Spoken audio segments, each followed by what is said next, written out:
D K Shivakumar ಅವರನ್ನ C M ಅಂತ ನಾವು ಈಗಲೇ ಕರೆದು ಬಿಡೋಣ ಬಿಡಿ. C M D K Shivakumar ಅವರೀಗ ಕರ್ನಾಟಕದ 24ನೇ ಮುಖ್ಯಮಂತ್ರಿ.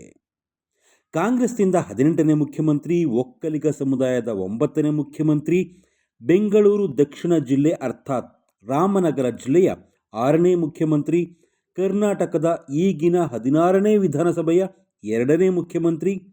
ಇಂತಹ ಡಿ ಕೆ ಶಿವಕುಮಾರ್ ಅವರ ಸ್ಪೆಷಲ್ ಇಂಟ್ರೆಸ್ಟಿಂಗ್ ಸ್ಟೋರಿಗಳನ್ನು ನಾವು ಹೇಳ್ತೀವಿ. ಏನು ಗೊತ್ತಾ, ಡಿ ಕೆ ಶಿವಕುಮಾರ್ ಅವರನ್ನು ಕನಕಪುರದ ಬಂಡೆ ಅಂತೀವಿ. ಆದರೆ ನಿಮಗೆ ಗೊತ್ತಾ, ಇಂಜೆಕ್ಷನ್ ಅಂದರೆ ಭಯ. ಮಾತಾಡ್ತಾ ಮಾತಾಡ್ತಾ ಇಂಜೆಕ್ಷನ್ ಕೊಡಿಸ್ಬೇಕಂತೆ. ಡೈನಮೈಟ್ ಇಟ್ಟು ಬಂಡೆಗಳನ್ನು ಪುಡಿ ಪುಡಿ ಮಾಡೋ ಕನಕಪುರದ ಬಂಡೆ ಹೆದರೋದು ಇಂಜೆಕ್ಷನ್ ಸೂಜಿಗೆ. ರಫ್ ಅಂಡ್ ಟಫ್ ಎಲ್ಲ ಹೊರಗೆ ಮಾತ್ರ, ಮನೆಯಲ್ಲಿದ್ದಾಗ ಸಿಕ್ಕಾಪಟ್ಟೆ ಎಮೋಷನಲ್. ಡಿ ಕೆ ಶಿವಕುಮಾರ್ ಅವರು ಪೊಲಿಟಿಕಲ್ ಸೈನ್ಸಲ್ಲಿ ಡಿಗ್ರಿ ಮಾಡಿದ್ದಾರೆ. ಆದರೆ ಡಿಗ್ರಿ ಮಾಡಿದ್ದು MLA ಆದಮೇಲೆ. ಫೈನಲ್ ಇಯರ್ ಡಿಗ್ರಿ ಓದ್ತಾ ಇದ್ದಾಗ ಮೊದಲ ಬಾರಿಗೆ ಟಿಕೆಟ್ ಸಿಕ್ಕಿತ್ತು. ಹೀಗಾಗಿ ಓದೋದು ಬಿಟ್ಟು ಎಲೆಕ್ಷನ್ ಕಂಟೆಸ್ಟ್ ಮಾಡಿದರು. ಅವರು ಮತ್ತೆ ಡಿಗ್ರಿ ಮಾಡಿದ್ದು SM ಕೃಷ್ಣ ಸರ್ಕಾರದಲ್ಲಿ ನಗರಾಭಿವೃದ್ಧಿ ಸಚಿವರಾಗಿದ್ದಾಗ. ಡಿ ಕೆ ಶಿವಕುಮಾರ್ ಅವರಿಗೆ ಮೊದಲು ಇಟ್ಟಿದ್ದ ಹೆಸರು ಕೆಂಪರಾಜು ಅಂತೆ. ಅವರ ಮನೆ ದೇವರು ಕೆಂಪಿರಮ್ಮ ಅಂತೆ.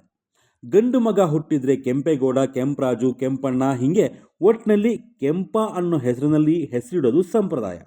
ಹಾಗೆ ಡಿ ಕೆಗೂ ಕೆಂಪರಾಜು ಅಂತ ಹೆಸರಿಟ್ಟಿದ್ರಂತೆ. ಅದಾದಮೇಲೆ ಶಿವಕುಮಾರ್ ಅವರ ತಾಯಿ ಶಿವಾಲಪ್ಪ ಬೆಟ್ಟದ ಶಿವನ ದೇವಸ್ಥಾನಕ್ಕೆ ಹರಕೆ ಹೊತ್ತಿದ್ದ ಕಾರಣಕ್ಕೆ ಶಿವಕುಮಾರ್ ಅಂತ ಹೆಸರಿಟ್ಟರು. ಇನ್ನೊಂದು, ಡಿ ಕೆ ಶಿವಕುಮಾರ್ ಅತ್ಯದ್ಭುತವಾಗಿ ಸಂಸ್ಕೃತ ಶ್ಲೋಕ ಹೇಳ್ತಾರೆ, ನೋಡಿದ್ದೀರಲ್ಲ. ಡಿ ಕೆಗೆ ಕನ್ನಡ, ಹಿಂದಿ, ಇಂಗ್ಲಿಷ್ ಅಷ್ಟೇ ಅಲ್ಲ, ಸಂಸ್ಕೃತನೂ ಓದೋಕೆ ಬರೆಯೋಕೆ ಬರುತ್ತೆ.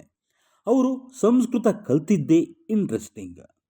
ಬಾಲ್ ಗಂಗಾಧರನಾಥ ಸ್ವಾಮೀಜಿಗಳಿದ್ದರಲ್ಲ, ಅವರದ್ದು 50ನೇ ವರ್ಷದ ಹುಟ್ಟುಹಬ್ಬ ಆಗುತ್ತೆ. ಅಲ್ಲಿ ಪುಟ್ಟಪರ್ತಿ ಸಾಯಿಬಾಬಾ ಅವರ ಆಶೀರ್ವಚನ ನಡೆಯುತ್ತೆ. ಸಾಯಿಬಾಬಾ ತಮ್ಮ ಭಾಷಣದಲ್ಲಿ ಅಂದರೆ ಆಶೀರ್ವಚನದಲ್ಲಿ 8 ಶ್ಲೋಕ ಹೇಳ್ತಾರೆ. ಅದರ ಅರ್ಥ ವಿವರಣೆ ಮಾಡಿರ್ತಾರೆ. ಅದನ್ನು ಕೇಳಿದ ಶಿವಕುಮಾರ್ ವಾಪಸ್ ಬಂದವರೇ ಸಂಸ್ಕೃತ ಟೀಚರ್ ಒಬ್ಬರನ್ನು ನೇಮಕ ಮಾಡಿಕೊಳ್ತಾರೆ. ಪ್ರತಿದಿನ 1 ಗಂಟೆ ಸಂಸ್ಕೃತ ಅಭ್ಯಾಸ ಮಾಡ್ತಾರೆ. ಇನ್ನು ಇವರ ಧರ್ಮಪತ್ನಿ ಉಷಾ, ಇಬ್ಬರದ್ದು ಲವ್ ಮ್ಯಾರೇಜ್ ಅಲ್ಲ, ಅರೇಂಜ್ಡ್ ಮ್ಯಾರೇಜ್. ವಿಶೇಷ ಅಂದರೆ ಇದರ ಹಿಂದೆ ನಾಡೀಶಾಸ್ತ್ರದ ಕಥೆ ಇದೆ.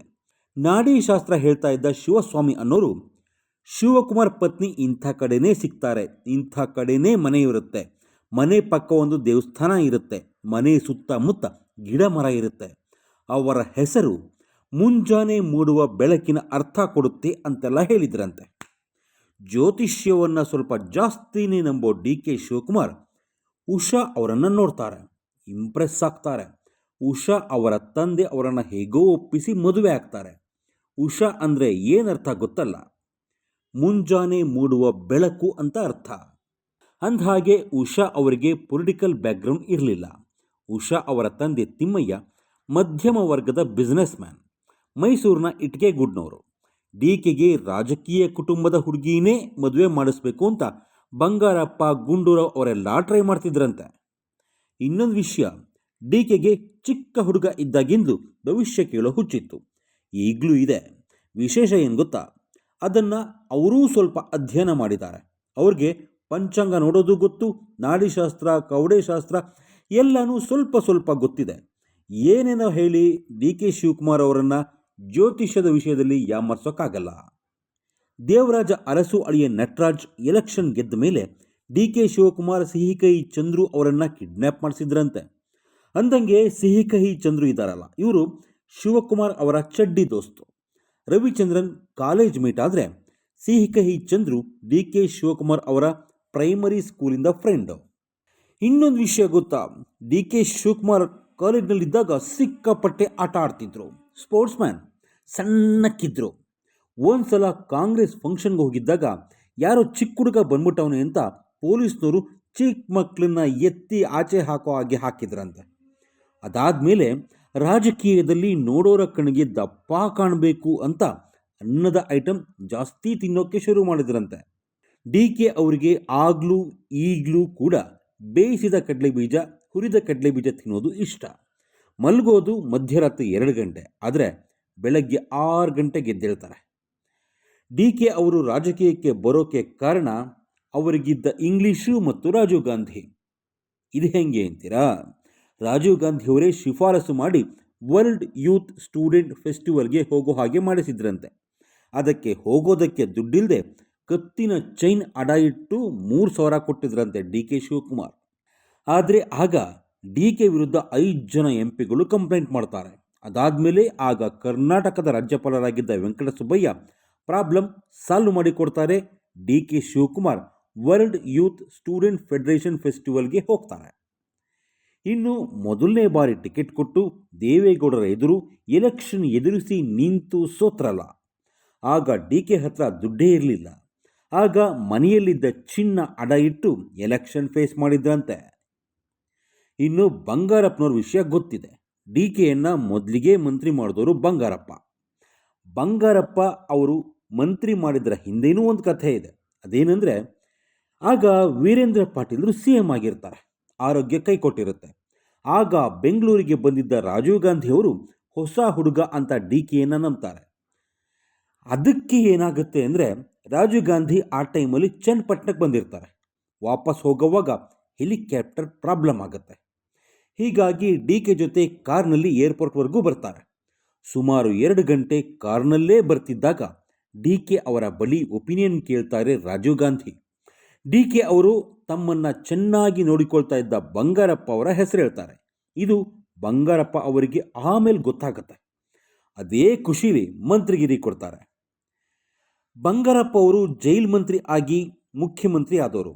ಅಂದಹಾಗೆ ಬಂಗಾರಪ್ಪ ಡಿ ಕೆ ಶಿವಕುಮಾರ್ಗೆ ಮಂತ್ರಿಗಿರಿ ಕೊಟ್ಟಾಗ ಅವ್ರಿಗೆ ಜಸ್ಟ್ 29 ವರ್ಷ ಆಗಿತ್ತು ಅಷ್ಟೇ.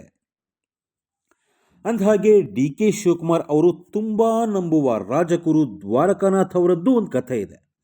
ದ್ವಾರಕಾನಾಥ್ ಅವರನ್ನು ನೋಡಿ ಅವರಿಂದ ಜ್ಯೋತಿಷ್ಯ ಕೇಳೋಕ್ಕೆ ಅಂತ ಡಿ ಕೆ ಡೈಲಿ ಅವ್ರ ಮನೆಗೆ ಹೋಗ್ತಾ ಇದ್ರಂತೆ. ಇವರು ಹೋಗೋ ಅಷ್ಟರಲ್ಲಿ ಅವರು ಮನೆಯಿಂದ ಆಚೆ ಹೋಗ್ತಿದ್ರಂತೆ. ಒಂದು 5-6 ದಿನ ಆದಮೇಲೆ ದ್ವಾರಕಾನಾಥ್ ಅವರ ಪತ್ನಿಗೆ ಪಾಪ ಅನ್ನಿಸ್ತಂತೆ. ಅವರೇ ಗಂಡನ ಜೊತೆ ಜಗಳ ಆಡಿ ಡಿ ಕೆ ಶಿವಕುಮಾರ್ ಅವರನ್ನು ಕರೆಸಿ ಭವಿಷ್ಯ ಹೇಳೋ ಹಾಗೆ ಮಾಡಿದ್ರಂತೆ. ರಾಜಕೀಯಕ್ಕೆ ಬರಬೇಕಾ ಬೇಡವಾ ಅನ್ನೋ ಪ್ರಶ್ನೆಗೆ ದ್ವಾರಕಾನಾಥ್, ನೀನು ಮುಂದೊಂದು ದಿನ ಸಿ ಎಂ ಆಗ್ತೀಯಾ ಅಂತಲೂ ಹೇಳಿದ್ರಂತೆ. ಅಂದಂಗೆ ಆವಾಗ ಡಿ ಕೆ ಶಾಸಕ ಕೂಡ ಆಗಿರಲಿಲ್ಲ. ಅಂದಹಾಗೆ ನೀವು ಡಿ ಕೆ ಹಾಕ್ಕೊಳ್ಳೋ ಸ್ಕಾರ್ಫ್ ನೋಡಿರ್ತೀರಲ್ಲ, ಅದರ ಮಿನಿಮಮ್ ರೇಟು ಬಂದ್ಬಿಟ್ಟು 25,000 ರೂಪಾಯಿ ಇದೆ. ವಾಚು, ಸನ್ಗ್ಲಾಸು, ಚಪ್ಪಲಿ, ಶರ್ಟು, ಪೆನ್ನು, ಹೀಗೆ ಡಿ ಕೆ ಶಿವಕುಮಾರ್ ಬಳಸೋ ಒಂದೊಂದು ವಸ್ತುನು ಬ್ರ್ಯಾಂಡೆಡ್ ಕಂಪನಿಗಳದ್ದು. ಗುಚ್ಚಿ, ಲೂಯಿ ವಿಟನ್, ಪೆರಮಾಗೋ, ಹೀಗೆ ದೊಡ್ಡ ದೊಡ್ಡ ಕಂಪನಿಗಳ ಬ್ರ್ಯಾಂಡನ್ನೇ ಶಿವಕುಮಾರ್ ಬಳಸೋದು. ಡಿ ಕೆ ಶಿವಕುಮಾರ್ ಬಡವ ಏನಲ್ಲ, ಶ್ರೀಮಂತರೇ. ಚೆನ್ನಾಗಿ ಆಸ್ತಿ ಇತ್ತು. 6-7ನೇ ಕ್ಲಾಸ್ನಲ್ಲೇ ರಾಜಕೀಯಕ್ಕೆ ಬರೋ ಹುಚ್ಚಿತ್ತು. ಬಂದರು, ಗೆದ್ದರು. ಮನೆಯಲ್ಲಿ ಮಕ್ಕಳು ಪ್ರತಿದಿನ ದೇವರ ಮನೆ ಕಸವನ್ನು ತಾವೇ ಗುಡಿಸಿ ಕ್ಲೀನ್ ಮಾಡಬೇಕು, ಎಲ್ಲ ಮುಗಿಸಿ ಪೂಜೆನೂ ಮಾಡಬೇಕು. ಇದು ಡಿ ಕೆ ಹಾಕಿರೋ ಷರತ್ತು. ಆನಂತರನೇ ಮನೆಯಿಂದ ಆಚೆ ಹೋಗಬೇಕು. ಇನ್ನೂ ಏನೇನೋ ವಿಚಿತ್ರ ಕಥೆ ಇದ್ದಾವೆ. ಡಿ ಕೆಗೆ ಮೊದಲು ಟಿಕೆಟ್ ಕೊಟ್ಟಿದ್ದು ರಾಜೀವ್ ಗಾಂಧಿ, KPCC ಅಧ್ಯಕ್ಷ ಪಟ್ಟ ನೀಡಿದ್ದು ಸೋನಿಯಾ ಗಾಂಧಿ, ಈಗ CM ಪೋಸ್ಟ್ ಕೊಟ್ಟಿದ್ದು ರಾಹುಲ್ ಗಾಂಧಿ, ಮೊದಲಿಗೆ ಮಂತ್ರಿ ಪಟ್ಟ ನೀಡಿದ್ದು ಬಂಗಾರಪ್ಪ, ದೊಡ್ಡ ನಾಯಕನನ್ನಾಗಿ ಬೆಳೆಸಿದ್ದು SM ಕೃಷ್ಣ, DCM ಮಾಡಿದ್ದು Siddaramaiah. This is all D K Shivakumar special.